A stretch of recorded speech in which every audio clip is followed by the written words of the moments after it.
Student, एक vibratory motion के अंदर कुछ टर्मिनोलॉजीज जो इस्तेमाल होती है उनके ऊपर हम बात करते हैं आज के। वो टर्मिनोलॉजीज बेसिकली क्या क्या है। वाइब्रेटरी मोशन आप जानते हैं कि एक ऐसा मोशन है कि जब आप एक बॉडी को, जैसे अगर आप यहाँ पे देखें तो एक स्प्रिंग है जिसके साथ एक मास है, वो अटैच है, और स्प्रिंग का दूसरा एंड जो है वो किसी फिक्स सपोर्ट के साथ अटैच है। जब आप इस मास को यहाँ पे, जो कि अभी रेस्टिंग पोजीशन में है, पोजीशन ओ पे, जब आप इसको खींचेंगे राइट साइड पे तो आप इसको पोजीशन ए पे ले जाएंगे, और जब आप इसको यहाँ से छोड़ेंगे तो ये इनर्शिया की वजह से अपने रेस्टिंग पोजीशन से होता हुआ जो है वो पॉइंट बी तक आ जाएगा, जो कि आप स्क्रीन सी में देख रहे हैं। यहाँ पे मैं इसको बी लिख देता हूँ, ये पोजीशन बी है।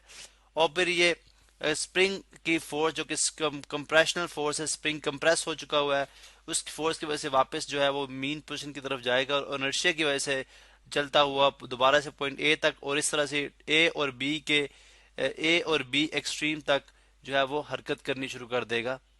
ठीक है। इस वाइब्रेशन को, जो कि अगर हम सपोज कर लें कि फ्रिक्शन भी नहीं है और एयर रेजिस्टेंस भी नहीं है, हवा का दबाव भी नहीं है, तो ये जो रोटेशन होगी एक पीरियोडिक होगी, यानी एक हाथ जितना टाइम जो बॉडी पॉइंट ओ से ए पे जाने पे लेगी उतना ही टाइम वो जो है बॉडी, या उतना ही टाइम जो मास जो है पॉइंट ओ से बी पे जाने में लेगा। तो ये जो मोशन है ये टू एंड फ्रो मोशन कहलाता है, जिसको हम वाइब्रेटरी मोशन भी कहते हैं। अब यहाँ पे हम देखते हैं कि हमने बात की थी जी डिस्प्लेसमेंट, यानी जब आप पॉइंट, इस मास को पॉइंट ओ से आपने पुल किया और आप इसको पॉइंट ए तक लेके गए। यहाँ पे अगर आप देखें तो पॉइंट ए तक हम इसको ले आए। अब पॉइंट ए पे जो डिस्टेंस है ये जो है ये मैक्सिमम डिस्प्लेसमेंट है, बिकॉज यहाँ पे आपने इसको रिलीज किया था। अब इन बिटवीन अगर आप यहाँ पे कोई डिस्टेंस ले लें, यानी पॉइंट ओ से यहाँ पे डिस्टेंस ले लें, यहाँ पे डिस्टेंस ले लें, यहाँ पे डिस्टेंस ले लें, यहाँ पे डिस्टेंस ले लें, जो कि इन बिटवीन पॉइंट्स है, तो ओ से लेके यहाँ तक का डिस्टेंस जो है वो डिस्प्लेसमेंट होगी। यहाँ से लेके यहाँ तक डिस्टेंस, ये भी डिस्प्लेसमेंट है। तो ये भी जो इसको चले जेड कह लें, ये भी डिस्प्लेसमेंट है। तो इन शॉर्ट, जो ओरिजिन आपकी रेस्टिंग पोजीशन से राइट साइड पे, लेफ्ट साइड पे, जिस पॉइंट पे भी ये और मास जो है वो मौजूद होगा, उस रेस्टिंग पॉइंट से लेके उस राइट साइड पे, लेफ्ट साइड, राइट साइड या लेफ्ट साइड पे जो पॉइंट होगा वो आपके पास कहलाएगा डिस्प्लेसमेंट। वो कहलाएगा जी आपके पास डिस्प्लेसमेंट। अब एक टर्म होती है एम्पलीट्यूड, वो क्या है? अब जो मैक्सिमम डिस्प्लेसमेंट एक साइड पे होता है, यानी अगर आप देखें तो अगर आप इस बॉडी को लेट सपोज आप मैक्सिमम आप इसको पॉइंट ए तक लेके हैं, तो यहां से लेके ओ से लेके जो मैक्सिमम डिस्टेंस था, जो पॉइंट ए इस मास ने राइट साइड पे कवर किया या लेफ्ट साइड पे करेगा, जो कि पॉइंट बी है, ठीक है, ये जो मैक्सिमम डिस्टेंस होगा ये कहलाएगा आपके पास एम्पलीट्यूड। तो हम यूं कहते हैं जी मैक्सिमम, यहाँ पे मैं एम ए एक्स लिख रहा हूं, बल्कि मैं लिखता हूं डिस्प्लेसमेंट। डिस्प्लेसमेंट, डिस्प्लेस में लिख रहा हूं बिकॉज ये मैंने लिखा हुआ है। डिस्प्लेसमेंट जो है जब वो मैक्सिमम होगा, यहाँ पे मैं मैक्सिमम लिख रहा हूँ, वो बन जाएगा आपके पास एम्पलीट्यूड। यहाँ पे मैं लिख देता हूँ जी कि एम्पलीट्यूड। उसके बाद नेक्स्ट जो टर्म है, जो कि हमने जो है वाइब्रेटरी मोशन के अंदर जिसकी बात की थी, वो कहलाती है वन कंप्लीट वाइब्रेशन। यानी एक कंप्लीट वाइब्रेशन कब होगी?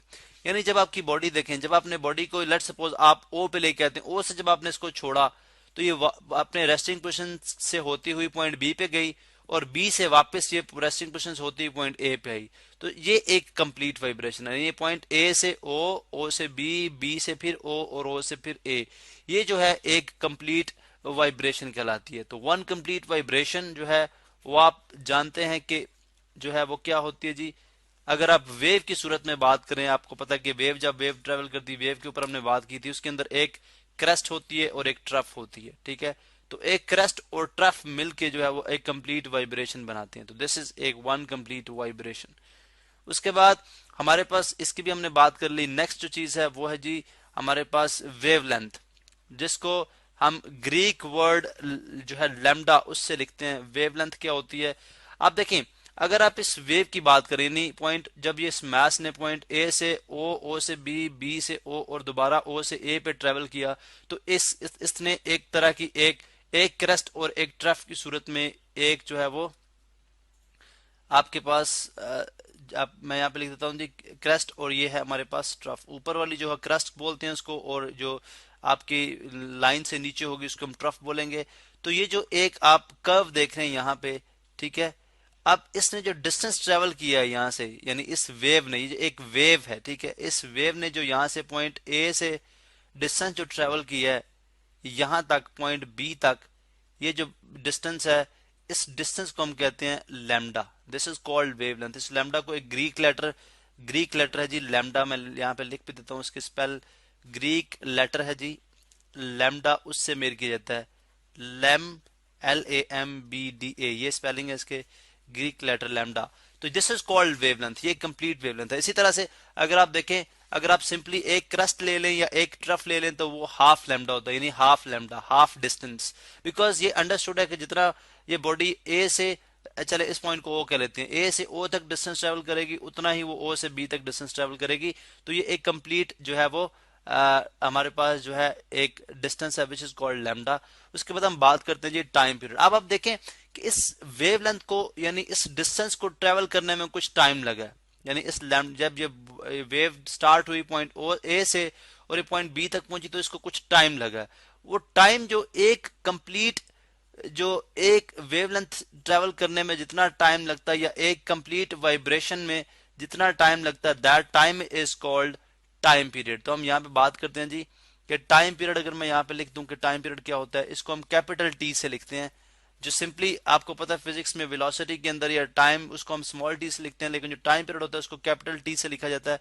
और टाइम पीरियड क्या होता है जी कि एक कंप्लीट वाइब्रेशन में, यानी time taken by one complete vibration. आप यहाँ पे मैं लिख भी देते हैं कि time taken by one complete vibration, one complete vibration, ठीक है, this is called time period. यानी अगर मैं यहाँ पे बात करूं जी कि एक वेवलेंथ है, चलो मैं यहाँ पे शो भी कराता हूँ। ये फर्ज करें ये एक वेवलेंथ है, मैं इसको यहाँ पे से शो करता हूँ जी। ये हमारे पास इसके मुताबिक हम क्रस्ट टू ट्रफ, ये आपके पास एक वेवलेंथ है यहाँ तक, ठीक है। इसने फर्ज करें जी यहाँ से लेके यहाँ तक ट्रेवल करने में 2 सेकंड लिए हैं। कितने जी? 2 सेकंड। अब फिर एक और चीज आ जाएगी कि व्हाट इज फ्रीक्वेंसी। एक और चीज है जिसको हम कहते हैं जी फ्रीक्वेंसी। अब जब आप फ्रीक्वेंसी की बात करते हैं तो फ्रीक्वेंसी होती है जी 1 सेकंड के अंदर कितनी वाइब्रेशंस कंप्लीट की हैं।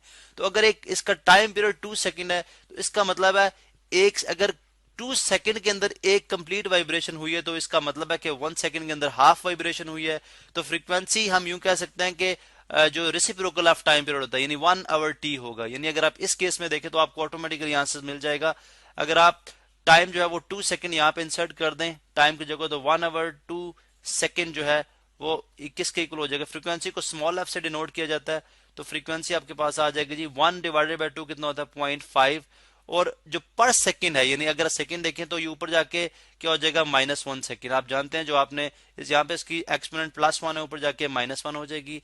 आपने लॉज ऑफ एक्सपोनेंट पढ़े हैं मैथ्स के अंदर, तो यहाँ पे आ जाएगा जी 0.5 सेकंड। अभी जो पर सेकंड है इसको हम बोलते हैं हर्ट्ज। इसका एक नेम है जिसको प्रॉपर यूनिट बोलेंगे जी 0.5 हर्ट्ज। इसका मतलब है अगर एक बॉडी जो है उसकी फ्रीक्वेंसी 0.5 हर्ट्ज है तो इसका मतलब है कि 1 सेकंड के अंदर वो हाफ वेवलेंथ, हाफ जो है वाइब्रेशन कंप्लीट करती है।